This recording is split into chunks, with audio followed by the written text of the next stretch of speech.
Bem, pessoal, vamos agora finalmente falar da última etapa da modelagem, que é a modelagem física, tá?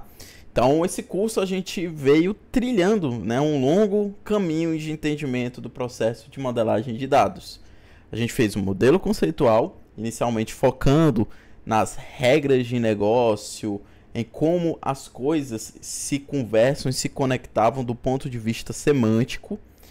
Depois disso, a gente adaptou o modelo conceitual para o modelo lógico, seguindo de acordo com a estrutura em que a gente iria pegar todos aqueles conceitos que aplicamos no modelo conceitual de negócio de uma forma que incorporasse um modelo de dados. E nesse caso, a gente foi para o modelo relacional. E agora a gente está na modelagem física, que é, uma vez que eu sei agora todo aquele contexto de negócio está aplicado num modelo relacional, agora eu posso de fato pegar isso e implementar de uma forma concreta, para que eu possa utilizar no dia a dia, né? Começar a armazenar os dados e consultar os dados e tudo mais. Então, o que é a modelagem física? A modelagem física nada mais é do que a gente implementar o banco de dados, tá?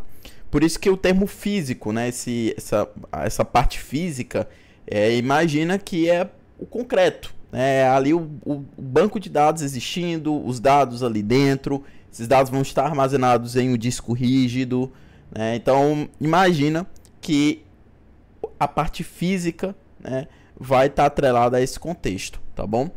E basicamente a modelagem física é a gente implementar o modelo lógico, então a gente vai respeitar ao máximo o que foi definido no modelo lógico, eventualmente fazendo apenas algumas adaptações, como especificando mais em relação à tipagem de dados, né, por exemplo, mas em relação às entidades, às tabelas, a cardinalidade, primary key, forage key, tudo aquilo que a gente definiu no modelo lógico, ele vai praticamente se manter o mesmo na modelagem física, tá?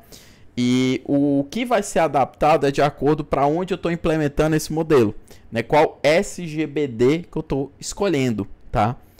E basicamente é o aplicativo, é a ferramenta, né? Qual o sistema de gerenciamento de banco de dados que eu vou estar utilizando para gerenciar esse meu banco de dados.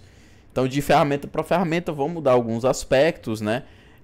E é a partir daí que o modelo físico se baseia. Porque lembra, por que funciona? Por que a gente tem esses três modelos, né, na etapa de modelagem para a gente chegar no banco de dados de fato, no conjunto de tabelas que existem e que dados são armazenados? Para eu ter uma interdependência entre as coisas, né? O modelo conceitual foca nas regras de negócio.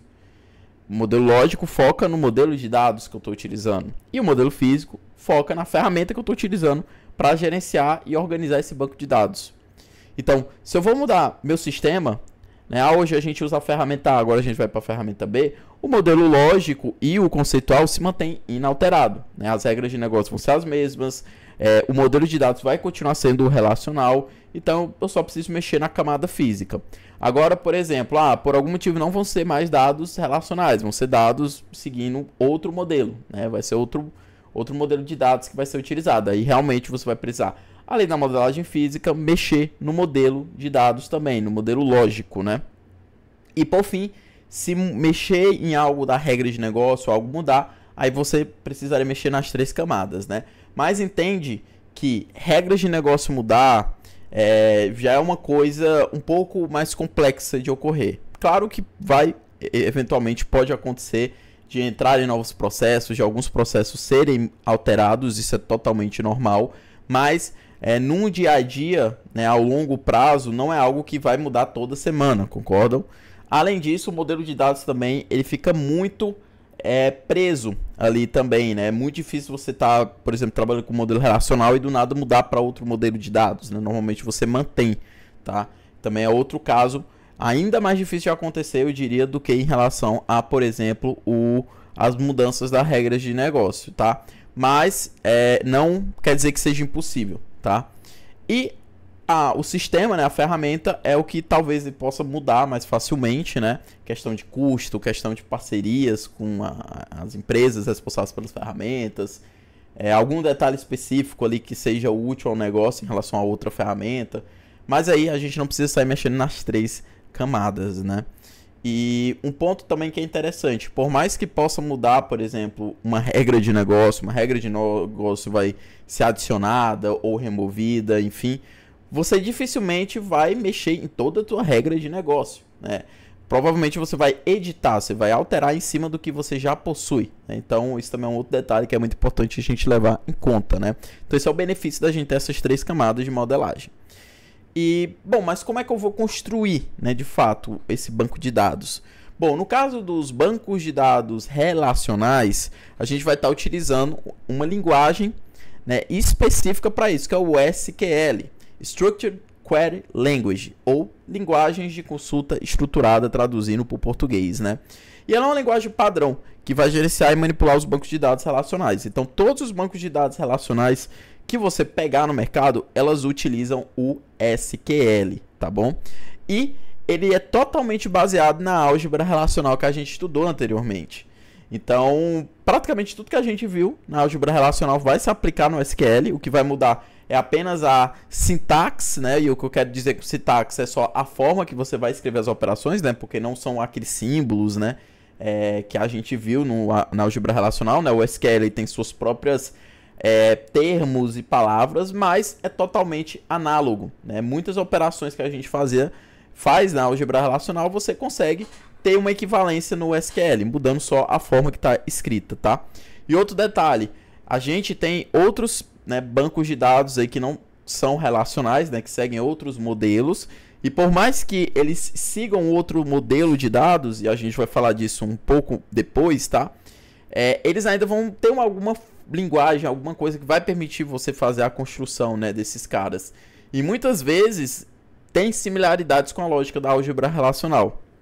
Não é exatamente igual, claro, porque se fosse, né, não faria sentido a gente dizer que são não relacionais, né? Porque um não relacional que segue uma 100% uma álgebra relacional, né, não faria sentido. Mas são muito similares, tá? Assim, vão ter coisas parecidas. E normalmente alguns tendem a ter uma coisa muito ali parecida ou próximo de um SQL, justamente para facilitar a transição, né? Inclusive o fato da gente ter, por mais que a gente tenha diferentes bancos de dados relacionais, todos eles vão ter uma linguagem SQL comum. Por que isso é feito? Justamente foi uma convenção que o mercado meio que definiu ali desde os primórdios e se manteve justamente para facilitar, né, a adesão, né? Então imagina que uns primeiros bancos de dados que surgiram, eles já seguiam o SQL, e aí os novos que foram surgindo depois desses, né, eles queriam que facilmente as pessoas decidissem usar eles, né? Então, para evitar que você precisasse sair alterando todo o teu código de SQL do outro banco, né, da outra ferramenta, para facilitar a migração, se manteve o SQL, tá? E aí existe um termo que é muito legal a gente falar aqui, que é o ANSI, né? Esse ANSI, né, ele se refere ao American National Standards Institute, né, ou seja, Instituto de Padrões Nacional Americano. Acho que seria mais ou menos essa tradução para português, tá? Do que é isso, né? E é basicamente esse aspecto que eu comentei. Os bancos de dados relacionais meio que se firmaram assim que, ó, vamos todos nos basear em SQL, em uma base de SQL. Então, as principais operações, né, do SQL você consegue executar em qualquer banco, tá? Em qualquer banco de dados relacional. Claro que vai existir um determinado banco, né, que vai possuir uma operação específica, né? Mas o essencial, né, o que vai fazer o banco de dados relacional funcionar em 90%, 95% das vezes vai ser replicável para todos os bancos, né? Ou seja, se você tem esse mesmo código SQL, você roda na ferramenta A, no sistema de banco de dados relacional A, ele também vai ser executável, né? Ele vai funcionar também se você tiver basicamente a equivalência ali em um sistema de banco de dados relacional B, tá? Então essa é a ideia, né, do ANSI SQL, né? Mas como eu falei, né, a gente vai ter algumas operações específicas, né, alguns detalhes que, né, vai ter um extra ali entre uma ferramenta para outra, né? Afinal, né, não faria sentido a gente ter ferramentas que são 100% iguais, né? Concorda? Mas todas elas vão ter essa base aqui comum, tá? Então, o ABC, né, o beabá do SQL, você consegue replicar para qualquer banco. E aqui tem alguns, né, que são bastante conhecidos no mercado, né? O MySQL, o SQL Server, o Postgres, o SQLite, mas existem muitos outros bancos de dados relacionais, né? A gente tem o Oracle, né? E assim por diante, né? Existem vários no mercado, mas todos eles são muito similares, né? Nesse quesito de, enfim, tanto seguir um modelo relacional, como também ter essa base de SQL comum. Ah, Yuri, mas o que é que define, né, usar um ou usar o outro? Aí são aspectos, né, de custo, como eu falei, questão de usabilidade, né, entre outras coisas, né? Existem outros aspectos que tocam o sistema, né, de banco de dados, que vai definir para a empresa o que é que ela vai definir, né, como a ferramenta a ser utilizada. E aí o SQL, ele pode ser quebrado, né, o conjunto de operações base dele, né, pode ser quebrado nesses 5 grupos aqui, né, que é o DQL, DCL, DML, DTL, DDL, tá? Isso aqui são apenas categorias, tá, de operações centrais do SQL, tá? Então, o que é o DQL? É a linguagem de consultas de dados, né, traduzindo para o português. Então, a gente vai ter o operador select, né? Então, é tipo, eu quero selecionar dados, eu quero consultar dados, né? Então, o select ele seria ali o que a gente viu na álgebra relacional no sentido de projeção, né, de seleção, né, de eu fazer um filtro, né, eu quero pegar os dados de clientes que têm um salário maior que tanto. Esse tipo de coisa, você vai utilizar muito o DQL, né? Então, para o dia a dia, para você fazer consultas, filtros de dados, você vai utilizar o DQL, tá? O DCL já é a linguagem de controle de dados. Isso aí é para você dar permissão, retirar a permissão, alterar uma permissão de alguém em relação a uma tabela, a um conjunto de dados. Então a gente tem o grant, o revoke, o deny, né, que é justamente atrelado à permissão. Dizer, ó, o Yuri tem permissão de acessar essa tabela, o Yuri não tem permissão de acessar essa tabela e assim por diante, tá? O DML é a linguagem de manipulação de dados, então é o que vai permitir que a gente insira dados, atualize e delete dados, né? Então é o search, update e delete. Lá na álgebra relacional, né, no Relax, a gente não chegou a fazer uma operação de álgebra relacional nesse sentido, mas a gente construiu o banco lá do Relax, né, meio que digitando ali a tabela, né, e alimentando com dados, né? Então, de certa forma, existia essa lógica, só que de uma forma não tão declarativa, né? Vamos dizer assim, eu não digitava um comando para isso, eu literalmente escrevia ali as tabelas, né? E organizava ali como se fosse uma lista, né? Com os dados como a gente viu. Mas é relativamente próximo do que acontece aqui, só que aqui no SQL a gente vai ter os comandos, né? O DTL é a linguagem de transação de dados, tá? Então aqui ele vai envolver você aplicar operações, né? Então tem begin, commit, rollback, que a gente até falou desses termos algumas vezes aí já. Então o commit, eu tenho um conjunto de operações e de fato eu aplicar no disco rígido, né? Aplicar de fato no banco de dados, né? De persistir. Rollback, ele já diz mais em sentido de falhas, né? De você retornar a transação com o sentido de falha, tá? E o begin é justamente o início ali da transação, tá? E DDL, né, a linguagem de definição de dados, que é o alter, create, drop, né? Também envolve a gente manipular os dados ali, né? Só que é no sentido das tabelas, né? Então, digamos que o DML ele vai mexer no conteúdo das tabelas, das relações, e o DDL vai envolver o trabalho nas relações, né? Você criar uma relação, você alterar uma relação, você dropar uma relação, né? Então, essa é a diferença do DDL para o DML, tá bom? E, em resumo, é isso, tá? Vale lembrar que existem muitas outras operações e coisas, né, dentro do SQL, dentro do SGBD.